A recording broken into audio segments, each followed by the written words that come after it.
they position themselves in government. And when that happens, they implemented Sharia. Today, all the big cathedrals have been turned to mosque in those nations. Stage 4 is the most dangerous. The moment you have allowed them to succeed in implementing Sharia, there's no way stage 5 will not succeed. I'm giving you stages. I'm telling you how it is. I speak by the Spirit. I'm not speaking carelessly. For the Lord is he that worketh in me both to will and to do of his good pleasure. That which I speak is by the Spirit. And there is to Sharia. Knowing fully well that the principles of Sharia breed extremism, the teachings of Sharia breed extremism in people.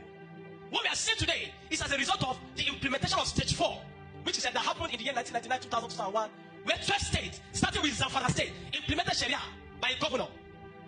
In fact, the governor, I've forgotten that his name, the governor said, it is his desire, it is a desire that the whole of Nigeria practice Sharia.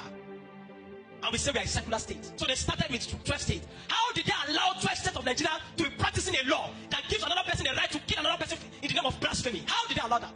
What were the Christian leaders looking at that period? Of course, I was a boy at that age in the early 2000s. What were the fathers of it looking at? What was God looking at? Today, many people have been killed in the north simply because of Sharia. They'll say you speak against their God. They behead you. They behead somebody. They bust Deborah Samuel alive. Sunday Jackson has been sentenced to life in prison, and many others have been killed in the name of blasphemy. At the moment, why do I need to be careful to speak? And you say, speak against your God. Can't your God come and fight for himself? But they allow such a law in Nigeria. A law that permits somebody to stone, to kill another person. Stage 4 is the most dangerous. Implementation of Sharia. Today, you see in the UK, people that ran away from their nation to go and seek asylum. Today, they're telling, shouting in the UK, Sharia for UK. We want Sharia in the UK. Sharia in the UK. And I tell you, if the UK permits that, even if it is one state that legalizes Sharia, that institutes Sharia, they're finished. When the war, let them continue to play political correctness. But when their war starts, they will regret permitting it. Now they are permitting themselves. Today you see mayors and councillors and all those people in the UK that are Muslims. You think it's not? There's an agenda. They're waiting.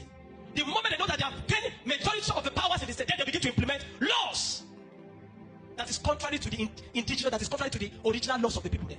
Stage 4. And when stage 4 has been achieved, that there is the implementation of Sharia, then the next stage is jihad. The moment Sharia is succeeded, jihad. What we are seeing today is jihad. All the chaos overwhelm the nation with so much chaos, so that the people will be bowed, they'll be forced to bow and accept what you're paying. Jihad. Everything you are seeing today is jihad. Ha. Oh my God. If you know how many lives have been lost to this cause. That is why I'll keep saying it. Sharia must be abolished in Nigeria. We are a secular nation, not an Islamic nation. We are a secular nation, not a what? Not an Islamic nation. We cannot be in a nation to say we are a secular nation. And some people are carrying a law from